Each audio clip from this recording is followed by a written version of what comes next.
Hi guys, எல்லாருமே எப்படி இருக்கீங்க? இன்னைக்கு நம்ம டோக்கியோ கூல் அனிமே சீசன் 2 ஓடிய எபிசோட் 9 தான் பார்க்க போறோம். அதனால இதுக்கு முன்னாடி இருக்கக்கூடிய எபிசோட பார்க்கலனா போய் பார்த்துட்டு வந்துருங்க. ஏன்னா நம்ம ஃபைனல் எபிசோடு கிட்ட நெருங்கி வந்தாச்சு. சோ அதனால இதுக்கு முன்னாடி இருக்கக்கூடிய எபிசோட்ல இருக்கக்கூடிய ஸ்டோரி தெளிவா புரிஞ்சுக்கிட்டு வந்துருங்க. அப்பதான் இந்த எபிசோட்ல இருக்கக்கூடிய ஸ்டோரி உங்களால தெளிவா புரிஞ்சுக்க முடியும். அது மட்டும் இல்லாம நம்ம சேனலுக்கு நீங்க சப்ஸ்கிரைப் பண்ணாதான் தினமும் நம்ம சேனல்ல வர வீடியோ உங்களால பார்க்க முடியும். அதுக்குன்னு உடனே போயிட்டு சப்ஸ்கிரைப் பண்றாதீங்க. அதுக்கு பதிலா இந்த வீடியோ ஃபுல்லா பார்த்து முடிச்சுட்டு நம்ம சேனல்ல இருக்கக்கூடிய மத்த வீடியோ ஒரு தடவை செக் பண்ணி பாருங்க. அப்போ உங்களுக்கு பிடிச்சிருந்தா மட்டும் சப்ஸ்கிரைப் பண்ணி பெல் ஐகானை ஆல்ல வச்சுக்கோங்க. அது கூட சேர்த்து நம்ம சோஷியல் மீடியாவோட லிங்க் எல்லாம் டிஸ்கிரிப்ஷன்ல இருக்கு. அதை யூஸ் பண்ணி ஃபாலோ பண்ற மாதிரி இருந்தாலும் ஃபாலோ பண்ணிக்கோங்க.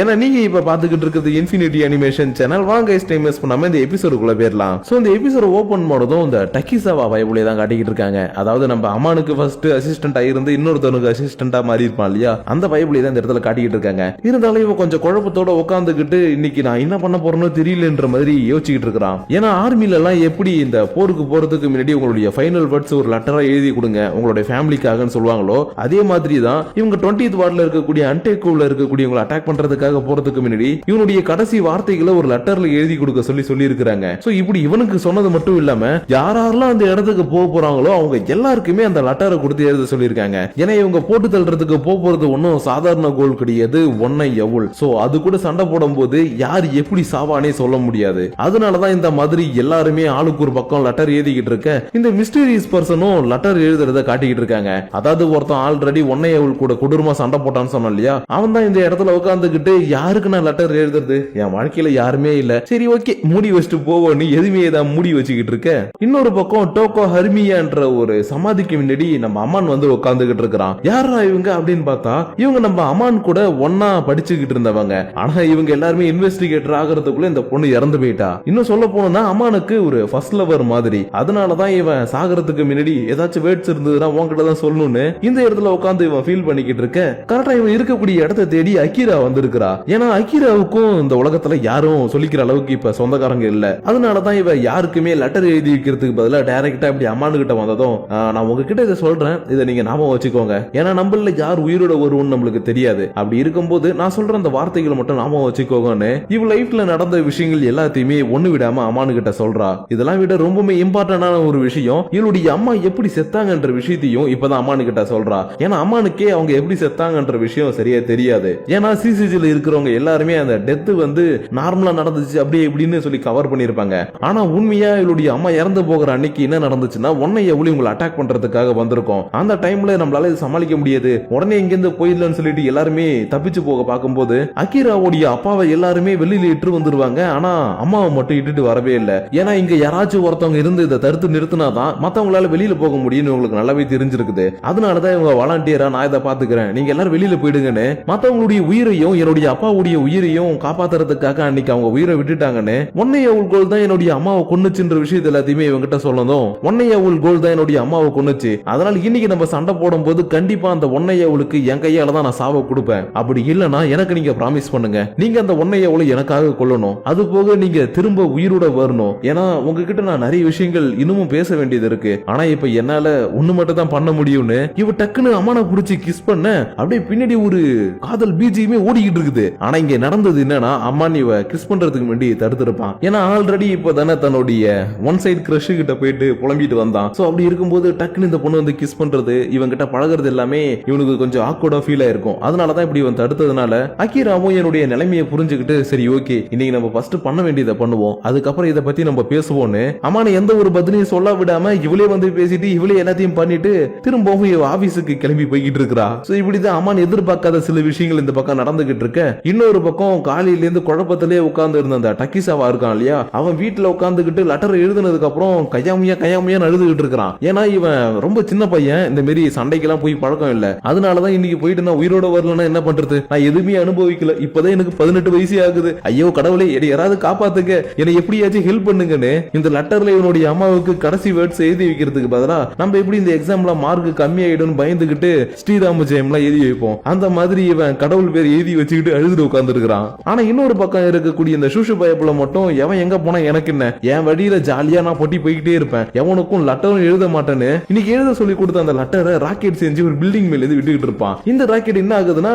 எங்கேயோ இருக்கக்கூடிய நம்ம காணிக்கை கண்ணுக்கு தெரியுது, பிகாஸ் ஆஃப் காத்துல அப்படியே வந்திருக்குன்னு வச்சுக்கோங்களேன். சோ அப்படி இருக்கும்போது இந்த ராக்கெட் இவன் பார்த்துக்கிட்டே பார்த்துக்கிட்டே இருக்கும்போது டிவில வர அந்த பிளாஷ் நியூஸ் இருக்கும் இல்லையா, அடியில ஓடுமே, அதை பார்த்துட்டு இவனுக்கு செம ஷாக்கு. ஏன்னா சிசிசில இருக்கிறவங்க 20th வார்டை சுத்தி இருக்கவங்களை கொஞ்சம் அலர்ட் பண்ணணும், உள்ள யாரும் வரக்கூடாதுன்றதுக்காக இந்த மாதிரி டிவில நியூஸ் ஒண்ணு ஓட விட்டு இருந்திருப்பாங்க. அதனால இதை பார்த்த உடனே ஐயோ அன்டேக்குக்கு ஆபத்தா, இப்ப நான் என்ன பண்றது, எப்படியாச்சும் அவங்கள போய் நான் காப்பாத்தணுமேன்ற மாதிரி இவன் கதறிக்கிட்டு இருக்க. இன்னொரு பக்கம் இருக்கக்கூடிய டோக்கா இவனை மாதிரி கதறாம செம கோவத்துல உட்கார்ந்து இருக்கிறா. ஏன்னா யோஷிமுரா இவங்க சின்ன பசங்கன்றதுனால இந்த மாதிரி தனியா அனுப்பி வச்சுட்டாரு இல்லையா, அதனால ஏன் இப்படி பண்ணணும், நாங்களும் அந்த அன்டேக்குள்ள ஒரு மெம்பர்ஸ் தானே, அப்படி இருக்கும்போது எங்களை அவர் வெளியில அனுப்பி இருக்க கூடாது, நான் கண்டிப்பா போயிட்டு அன்டேக்குக்காக போராட போறேன், நான் கிளம்ப போறேன்னு இவ கொஞ்சம் கோவத்துல எழுந்து கதவை திறந்து பார்த்தா ரெஞ்சி இவளை போக கூடாதுன்னு தடுத்து நிறுத்துறாரு. ஏன்னா யோஷிமுரா இவர் கூட இவங்க 2 பேரையும் அனுப்பி வச்சது காரணமே இவங்க 2 பேரும் பத்திரமா சேஃபா இருக்கணும்ன்றதுக்காக தான். அப்படி இருக்கும்போது இவ அந்த இடத்துக்கு போறேன்னு சொல்லிட்டு ஒத்த காலில் வந்து நிக்கிறா இல்லையா, அதனாலதான் இங்க பாருமா நீ அங்க போக கூடாது, அப்படி போனாலும் உன்னால அவங்களை காப்பாற்றவும் முடியாது, ஏன்னா அன்டேக்கு நம்மளை விட்டு போறதுக்கான டைம் வந்துருச்சு, அந்த பக்கம் வர வேண்டியவங்க வந்துட்டாங்கன்ற மாதிரி இவர் சொன்னாலும் இல்ல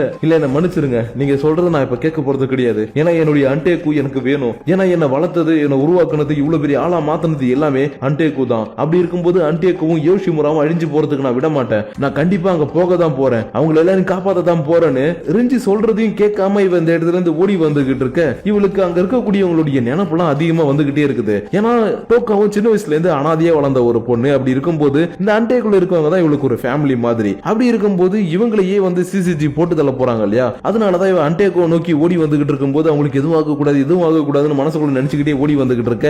இந்த பக்கம் இந்த வாஷு எல்லாருமே கூட்டிக்கிட்டு கரெக்டா அன்டேக்குக்கு முன்னாடி வந்துட்டாரு. அதனால எப்பயும் போல வீரர்களே தயாரா இருங்கள், போய் அட்டாக் பண்ணுங்கள்ன்ற மாதிரி ஒரு வசனத்தை பேசினதும் இவனுக்கு எல்லாரும் கண்ணை தூக்கிட்டு வேகமா அன்டேக்குவை சரவுண்ட் பண்ணி வந்து நிக்கிறானுங்க. அப்ப உள்ளே இருந்து யாரா வரான்னு பார்த்தா டாக் மாஸ்க் போட்டு இருக்கக்கூடிய ஒரு பொண்ணும் டெவில் மாஸ்க் போட்டு இருக்கக்கூடிய ஒரு பையனும் வராங்க. அதாவது சொல்லணும்னா நம்ம கிஞ்சியும் காயாவும் தான் இந்த மாதிரி மாஸ்க் போட்டிருக்காங்க.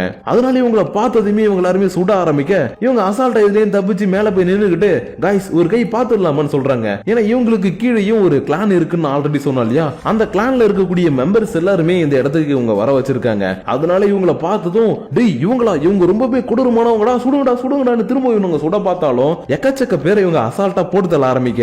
இந்த விஷயம் எல்லாமே இப்ப 20th வார்டோட ஹெட்டுக்கு தெரிஞ்சிடுச்சு. அது போக இந்த 2 கிளானோடைய நேமும் இவங்களுக்கு தெரியும்ன்றதுனால அதை பத்தி சொன்னதுமே அவங்கள நான் பாத்துக்கிறேன் சார் நான் பாத்துக்கிறேன் சார்னு 2 ஹையர் அபிஷியல் இவர்கிட்ட ரிக்வெஸ்டா கேட்கவும் உங்களுக்கு எனக்கு நல்லாவே ஞாபகம் இருக்குது, அது போக நீங்க தான் அந்த கோல்ஸ் சமாளிக்கிறதுக்கு சரியான ஆள், சோ நீங்க சமாளிச்சுக்கீங்கன்னு இந்த பக்கம் இவர் சொன்ன உடனே கெஞ்சியோட ஆர்கனைசேஷன் அட்டாக் பண்றதுக்காக ஒரு தனி டீமையே வந்து அட்டாக் பண்ணுது. ஆனா இந்த டீமையே அவங்க அசால்ட்டா அடிச்சு போட்டுட்டு அடுத்தது யார் வரீங்க என் கூட சண்டை போடன்னு கேட்கும் போதே நான் வரேன்டான்னு இந்த இடத்துக்கு ஒரு மீசக்காரன் வந்து இவன் கூட சண்டை போட ஆரம்பிக்கிறான். ஏன்னா கெஞ்சி கெட்ட குலா இருக்கும் போது எக்கச்சக்க பேரை போட்டு தள்ளி இருப்பான். அது போக இந்த மீசக்காரனுடைய ஃபேமிலியில இருக்கவனையும் போட்டு தள்ளி இருப்பான். அதனாலதான் இந்த மீசக்காரன் கொய்யால என் கையால தான் உனக்கு சாவுன்னு இவன் கூட சண்டை போட்டுக்கிட்டு இருக்க.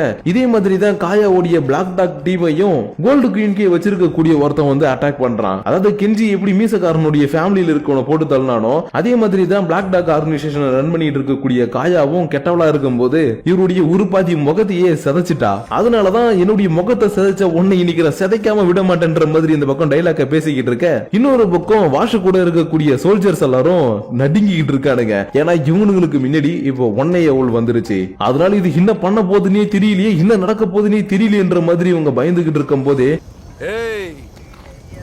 எவனுக்காவது பொண்டாட்டி குழந்தை குட்டின்னு சென்டிமெண்ட் கிண்டிபிட்டு இருந்தா அப்படியே ஓடி போயிடு, கொலை காட்ல இருக்க அவரை கொல்லாம விட மாட்டேன். இப்படி ஒரு டயலாக சொன்னதுக்கு அப்புறம் 30 செகண்ட்ல யோஷிமுரா தன்னுடைய ஒன்னையவுல் ஃபார்முக்கு மாறின உடனே கிளாஸ் டைப் அட்டாக்கை யூஸ் பண்ணி ஃப்ரண்ட்ல நின்று எல்லாருமே ஒரே செகண்ட்லயே போட்டு தள்ளிட்டாரு. இருந்தாலும் இந்த மனுஷங்க மேல இவருக்கு கொஞ்சம் கருணை இருக்குதுன்றதுனால இங்க பாருங்கப்பா மறுபடியும் நான் சொல்றேன், ஒழுங்கா இங்க இருந்து போறதுனா போயிடுங்க, இல்லனா இவங்கள மாதிரி தான் செத்து போவீங்கன்ற மாதிரி மிரட்டிக்கிட்டு இருக்கும் போதே ஈக்கினோருடைய இன்னொரு ஃப்ரெண்ட் இருப்பார் இல்லையா, அவங்க 2 பேருமே ஆர்மரை போட்டுக்கிட்டு வந்து இவரை அட்டாக் பண்ண ஆரம்பிக்கிறாங்க. ஆனா ஒன்னை எவ்வளவு இருக்கக்கூடிய யோஷிமுரா இவர் அட்டாக் பண்ண வேணாம்னு நினைக்கிறாரு. ஏன்னா இவர் யாரு என்னன்றது இவருக்கு நல்லாவே தெரியும். அதே மாதிரி தான் ஈக்கினோரிக்கும் இந்த ஒன்னை எவ்வளவு யாருன்றது நல்லா தெரியும்ன்றதுனால இங்க பாருங்க ஒன்னை எவ்வளவு உங்களை சமாளிக்கிற அளவுக்கு எங்க கிட்ட இப்ப வெப்பன்ஸ் எல்லாம் கிடைச்சிருச்சு. அதனால இந்த சண்டை முடியறதுக்குள்ள கண்டிப்பா உங்களை நாங்க தோக்கடிச்சிருவோம். இன்னும் சொல்லணும்னா உங்களை எங்களால கொல்ல கூட முடியும். ஆனா அப்படி இன்னைக்கு நான் நடக்க கூடாதுன்னு நினைக்கிறேன். அதனால நான் சொல்றதுனால தெளிவா கேளுங்க, எங்க கிட்ட சரண் அடைஞ்சிருங்க. அதுதான் உங்களுக்கு இப்ப உயிர் வாழறதுக்கு இருக்கக்கூடிய ஒரே ஒரு வழின்னு இவர் சொல்லிக்கிட்டு இருக்கும் போதே